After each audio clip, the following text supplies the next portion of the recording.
keessummaa jaalachuun dhufa bohaarsitii. Keessummaa jaalachuun dhufa bohaarsitii. Odoo harka hin quufne yaadaaf si lakkiftii. Keessummaa jaalachuun dhufa bohaarsitii. Keessummaa jaalachuun dhufa bohaarsitii. Odoo harka hin quufne yaadaaf si lakkiftii. Ziguma kanaan hojjedha jeetin gara Finfinnee dhufe namninis galata rabbii na kabajaa hundaanuu waliin lolle garuu osuma isaan na kabajanii muuziqaan isaan hojjetan naaf hin taane ani bakkiin ana hawwu guddaadha akkasii hojiin akkuma ati jette hedduu deeme gubbaa maleeni akka malee ummata keessatti jaalatamee jira jeeyyaadha. Gubbaa malee waa waliin boone garaa duruu dagate jaalala teenya dagaafa duraa. Funyaan murtee afaan reesse laalaa na buufte garaa. Keessummaa jaalachuun dhufa bohaarsitii. Artistiin uummataaf jiraata bu'aa bahii rakkoowwan baay'eedha simata. Yeroo ammaa tana seenaa istuudiyoon maal irratti argama? Kana wajjin wal qabatee seenaan maqaa intala teetiitiin fakkaata. Maqaa seenaa xiyyaati. Seenaa Zakir Abdulla. Maqaa isiitiin immoo gaasee maqaan isiitu akkaataan itti mogga'e gaafa hiriira guddicha Oromiyaa waliigala gaafa san dhalatte. Hiriira san ganama baanee isteediyeemitti tumamnee galleet. Haati manaa Koocaaltuun akkasitti achirraan cinimsuun qabatte jechuudha. Haakima geessinee dahamte gaafuma san dhalatte. Maqaa maalitti baafnu jennee hiriyoonni keenya hedduudha. Ukaashaa Marroobaa, Boonaa Umar Boruu, Keebee Kundarraa, Bakkalchaa Ayyaa, Johaar Gammadaa. Ijoolleen kun warreen sabboontoota hiriyoota koo ta'an keessaa tokko Ismaa'eel Abbaa Raayyaa. Isaan kana wajjin teenye maqaa ishii kana eenyutti haa moggaasnu jennee akkasitti seenaa haa taatu. Guyyaan kun guyyaa seenaati, guyyaa seenaa dhalattee guyyaa seenaa jennee itti moggaasne jechuudha. Ijoolleen kun hundinuu artistoota. Akkasitti isaantu maqaa kanatti naa baasee jechuudha. Zakir gaa artiin Oromoo yeroo asiin dura abbaan qabdu turte keessattuu hojii kilippii namoota maalummaa artichaa hin beekneen hojjetamaa ture. Amma artistoota keenya gara ogummaa kanaa dhufaa jira. Kun artii Oromoo guddisuu keessatti bu'aan qabu maal fakkaata? Artii Oromoo guddisuu keessatti amma namoota articha beekaniin hojjetamaa jira hojiin kilippiitis. Kun artii Oromoo guddisuu irratti aadaa Oromoo guddisuu irratti bu'aan inni qabaatu maal fakkaata? Bu'aa guddaa qaba. Namni gaafa ifiif artii keessa jiraatee waan artiin tun taate beekee ifii isaatii ogummaa san irratti argatee rakkoo nama sanii nama hojjetuutis ni beeka.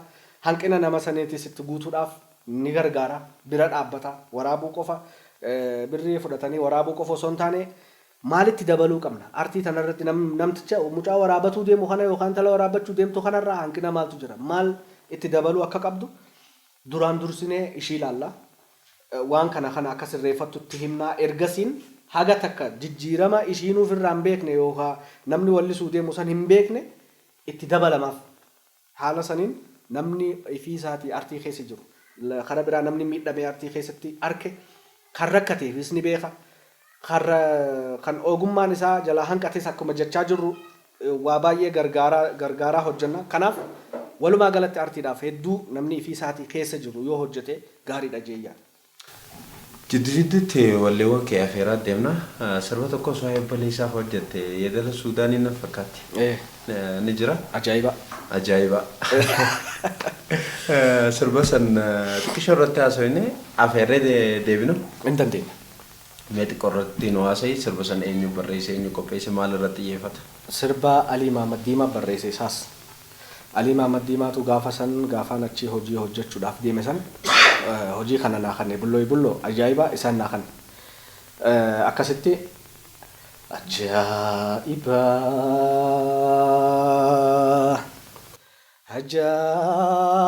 ajaa'iba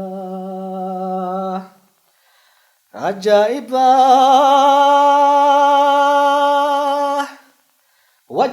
wajjin jiru firamma kanaan na dibaa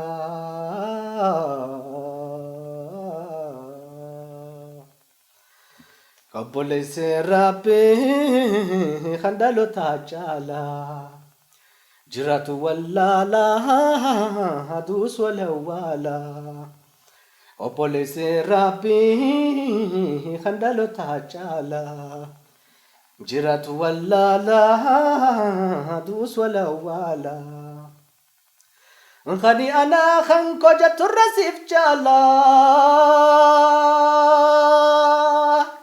rakkoo bal'ootante sirraan deessu halaalaa sirraan deessu halaalaa ajaa'ibame ajaa'ibame ajaa'ibaa wajjin jiru namammaa kanaan na dibaa wajjin jiru firammaa kanaan na dibaa obboleessi rabbii kan dhaloota caalaa jiraatu wallaalaa aduus walawwaalaa obboleessi rabbii kan dhaloota caalaa jiraatu wallaalaa aduus walawwaalaa kan anaa kan kojatu rasiif caalaa rakkoo bal'ootante sirraan deessu halaalaa sirraan deessu halaalaa rakkoo bal'ootante sirraan deessu halaalaa sirraan deessu halaalaa ajaa'ibame ajaa'ibame ajaa'ibaa wajjin jiru firamaa kanaan na dibaa wajjin jiru namamaa kanaan na dibaa. Hayyee gara hojiiwwan biraatti deebina. Seenaa istuudiyoon wallee hanga 300 akka hojjete kan naa ibsite mee eenyufaaf hojjettee jirta keessattuu warreen akka gaarii bahee uummata bira gahe hojii ati gara kaameraatiin haa ta'u gara editingiitiin hojjette keessa? Hojiilee baay'eedha. Hojiileen amma anaa gana jee ibsuun danda'u. Walumaa galatti hojiilee seenaa biroo seenaa istiidiyoo jala jiran abarraa beegii jattaa caalaa gaaromsaa obboleessa galaanaa gaaromsaa jattaa walleelee alamaayyoo kabbadaa jattaa waa hedduu nageessu abbaa nagayaa jattaa ijoollee biyya keenyaa salaama alamaayyoo dinqiisaa dabalaa qindeessaa muuziqaa afaan oromooti innis akkasumatti walleelee hagana jee himuun danda'u waa baay'eedha walleeleen asirra jiran kun hundinuu walleelee bakka namoonni adda addaa ittiin hojjetanidha akkasigaa. Kan amma yeroo dhiyoo keessatti boos hojii baay'ee akka qabdu naa himte kan hojjettee jechuudha. Hojiiwwan eenyu faadhame? Hojiileen amma Taajuddiin Masalaafas. Taajuddiin Ahmad jechuudha. Taajuddiin Ahmad amma wallee haarawaa inninis asii xumuramaa fi jira. Yeroo dhiyootti gallakkifama. Akkasii walleelee hedduudha.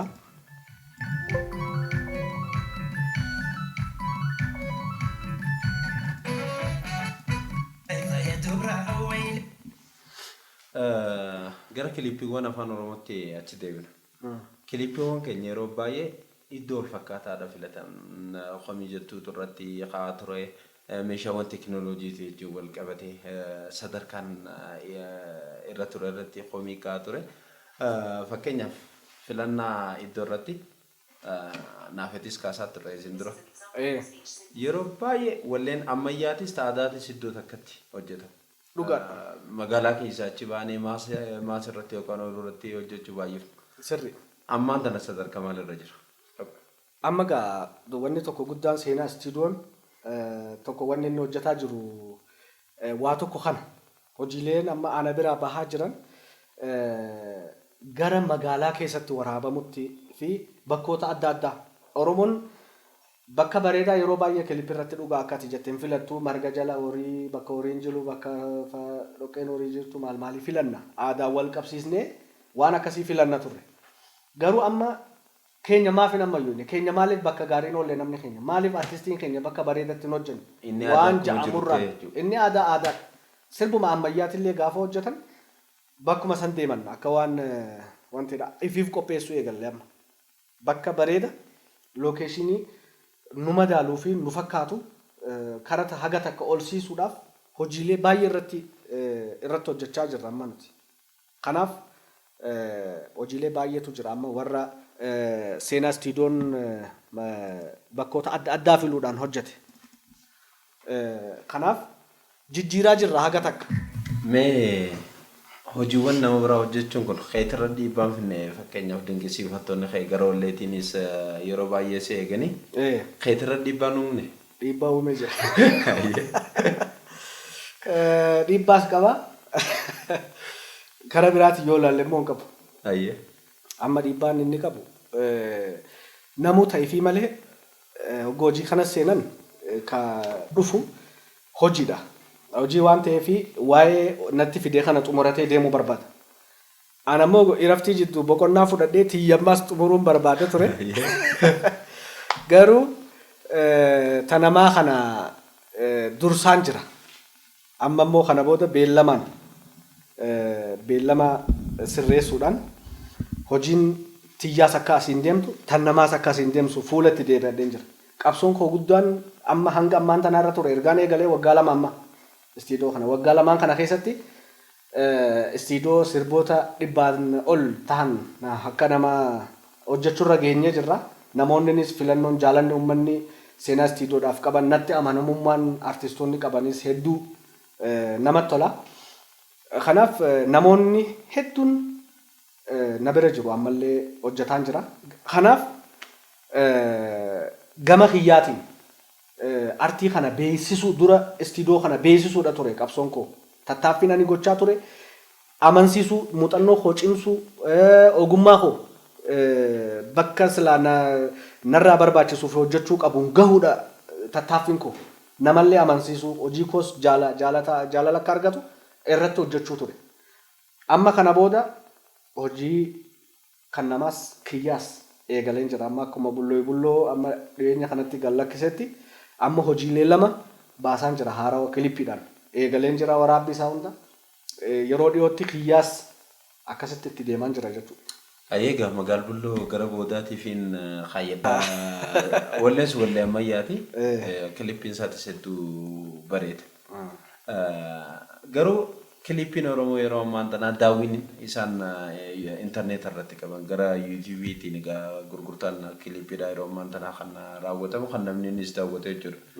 Dila sol'aanaa miti. Maali rakkoon jiru? Hawaasa keenyaatu yuutuubiitti fayyadamne moo dhaabbilee waan kana gallakkisaniitu dhaqqabiinsa uummata keenyaa hin qabne?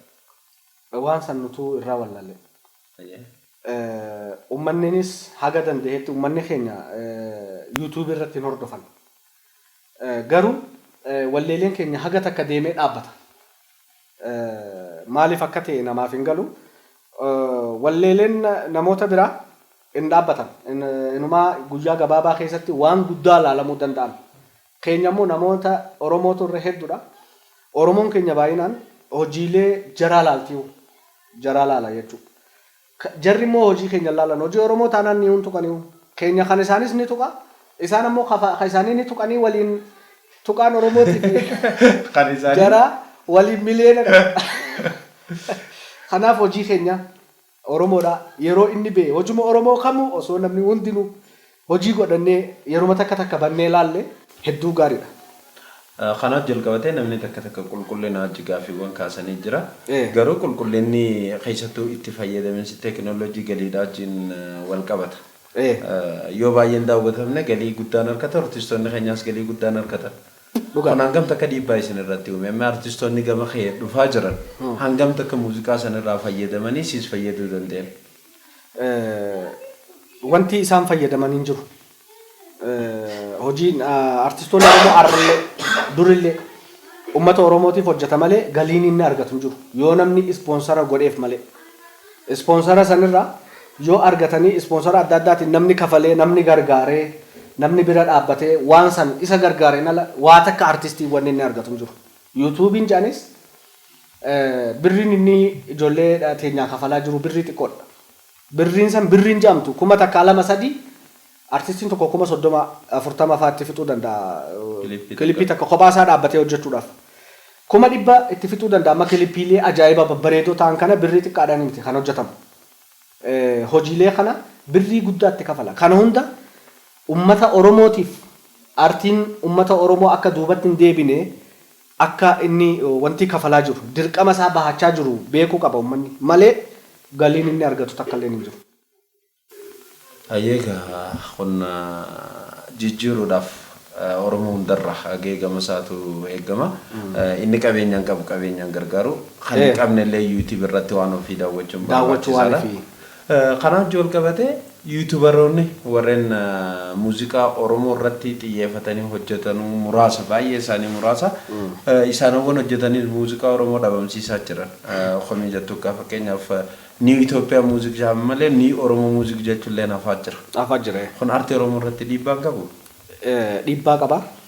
New Oromo Music waan jaamu nuti imma gama Oromootiin jarri gama fiitiin deemaa jirti. Nuti amma duraan hacuuccaa guddaa waa'ee kanaatu keessa hin jirru nuti akka saba Oromootitti. Hanqina rakkina guddaa keessa jira uummanni Oromoo ammaan tana xiqqoo mataa ol baafachaa jirra malee. Sa'aatii kanatti imma ammumarraa eegallee bakka jirrurra waan isaan ittiin nu dursan hunda qabeenyaan waanuma kamiinuu waanuma barbaachisaa ta'e hundaanuu akka dorgomuudhaaf dhiyaachuu qabnu fi tattaaffii hojiirratti gochuu qabnu dhaamuu barbaada malee waan biraa humaa. Zakir gara fuulduraatti mee kaayyotee deddeebina. Gara fuulduraatti kaayyantee maaliin piroodakshinii kana gara filmitti seenuuf karoora qabdamoo muuziquma Oromoo kana irra turtee guddisuudha karoora? Karoorri kiyya filmii Oromoo muuziqaa Oromootis ni dhiisa jechuuti. Anamma ifii kootiifiin hojjechaa jira. Fuulduraaf karoorri koo qabeenyaanis maaliinis waa hundaanuu akka amma keessa jirru osoo hin taane gaaf takka harki rabbii bal'aadha bire. Gaafa if geenye waan guddaa akka filmii addunyaan irra jirtu kana gaaf takka hojjedhee arguun barbaada. Abjuu kooti kun hojjedhee uummata Oromootiif sirboota bakka akka addunyaa irra jiranii kana. Filmii akka usanii asii ijoolleen naannoo keenyatti waraabamu kana qofa osoo hin taane isaanumti illee naagalotomanii waan amma irra jiranii. Kana osoo hin taane isaanumallee ta'ee hundi keenyaahu ijoolleen Oromoo bakka jirru ogeeyyoonni kaameeraas editingis filmii hojjetanis sirban akka baay'ee duratti deemnuun abdii qaba. Akka seenaa istuudiyootti immoo rabbi jee piroodakshinii guddaa ifii kootii qofa hojjechuu osoo hin taane namoota baay'ee if jalatti hammachuudhaan kan baratee hojjechuu barbaadus kan na wajjin qaxaramanii hojjechuu barbaadanis baay'ee if jalatti qabadhe wanta guddaa tokko akka daleenu abdiin qaba fuulduraaf. Dubbii teenya irratti artiiwwan gabaabaa guddisuu keessatti gaheen miidiyaa olaanaadha. Miidiyaalee artiin Oromoo hangam takka agoogii miidiyaa argachaa jirti. Fakkeenyaaf hojiin haareen yoo ba'u uummata biraan gahuu irratti shoorri miidiyaa maal fakkaatama? Miidiyaan keenya miidiyaa oduuf dhaabbate malee walleef dhaabbate natti hin fakkaatu. Baay'inaan jechuudha. Miidiyaa Oromoo bannaan nuti amma halaaluu qabnu artii hojjenna. Miidiyaan artii keenya akka ajaa'ibatti baasu hojiin Oromoo tokko gaafa bahe bareedee fokkotee uummatatti miidiyaan geessuudha qaba. Miidiyaan garuu halkanii guyyaa wareen humaa artiin fayyadu akka poolitikaa fi siyaasaa biraa san nun ilaalatu nuti isaanumaatuchi wanti godhu qaba malee. Miidiyaan artii keenya gara fuulduratti sochoosu jiraachuudha qaba. Malee halkanii guyyaa sa'aatii artiidhaaf osoo yeroo hin qabaanne halkanii guyyaa waree ganama yoo banne waree galgala yoo bannes oduu inni sun jidduudhaan bohaartii nama cimina waa tokko qabu cimina isaatiin kan diraamaa adda addaa gochuu qabus dhiyeessuu kan sirba ajaa'ibaa hojjetes dhiyeessuu fi kan filmii ajaa'ibaa hojjetes yeroo garii dhiyeessuu fi osoo filmii Oromootu dabarsanii hin beekne filmii faranjii faanu irratti dabarsuu barbaadan. akkas jira miidiyaan kee. Rogichi abbootii qabeenyaatiif banaadha. Keessattuu artii Oromoo qofa irratti amma daleessuu hin danda'u miidiyaan artuma qofa irratti. Artii qofa akka nu dhaabuu qaban amma kana. Amma wanti dura godhamuu qabu Oromoodhaaf miidiyaan bohaartii adda addaa qabaatu dhihaachuudha qaba. Dhaloota oduu qofa barsiisuu osoo hin taane artiis barsiisu waa ijoolleen akka sammuu bal'ifattee sammuu banattee waan adda addaa hordoftu gochuun barbaachisaadha miidiyaadhaaf akka mootummaatti. Egaa Zakir waan baay'eedha kaafne wanti nurraa fi jiraate yookaan dhaamsa dabarfachuu barbaaduu jiraates carraasiif hin kan. Carraan ati naa kanatu baga carraan naa kanatti galatu. Ani TV'n kun TV Harari. Hararge irraa hin dhufe. Wanti inni ani barbaadu guddaan ijoolleen naannoo Harargee weellistoonni Harargeedha. Ali birraan hangafee hanga keenyatti. Arrallee qoma dho'annee waan bareede waan ajaa'ibaa hojjetaa jirra jee yaadan. Garuu warra nu jala haftaniitu baay'een jira waan garaana nyaatu.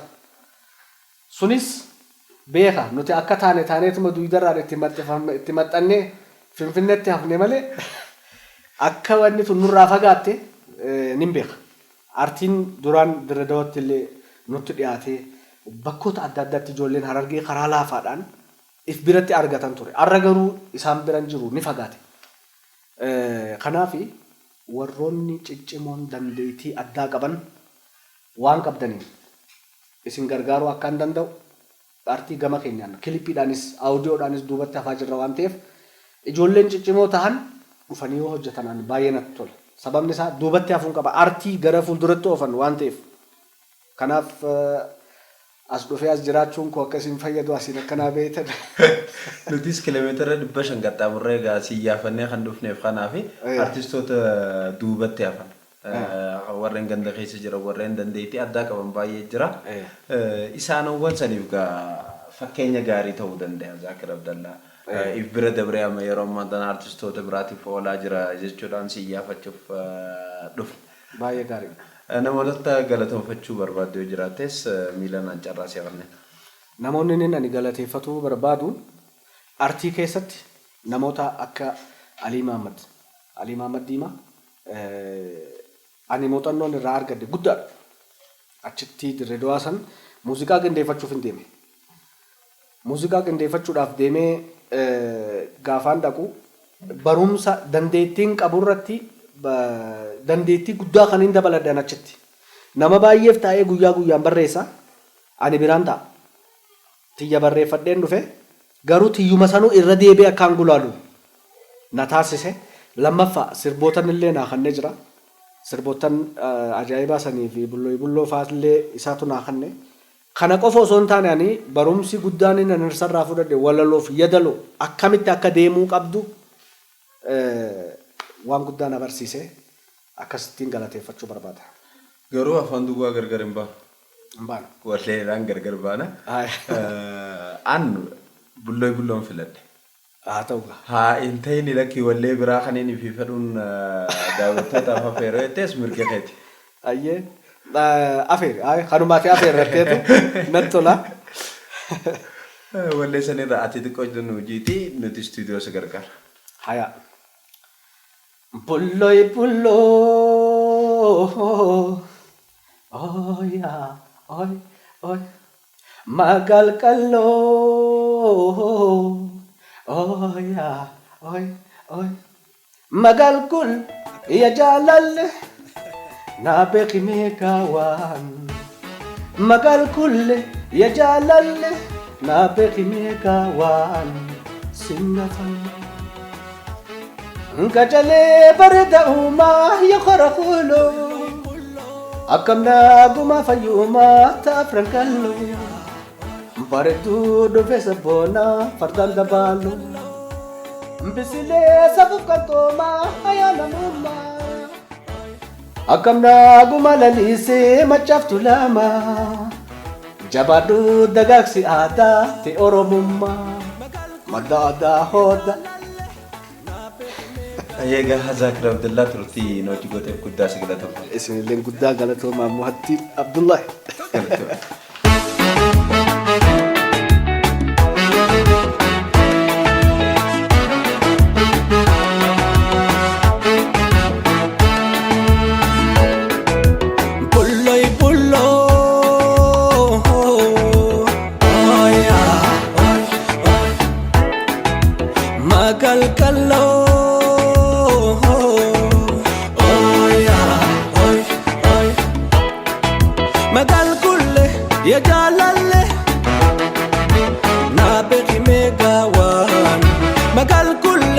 ya jalalle na behi megawan sinafale bulloy bullo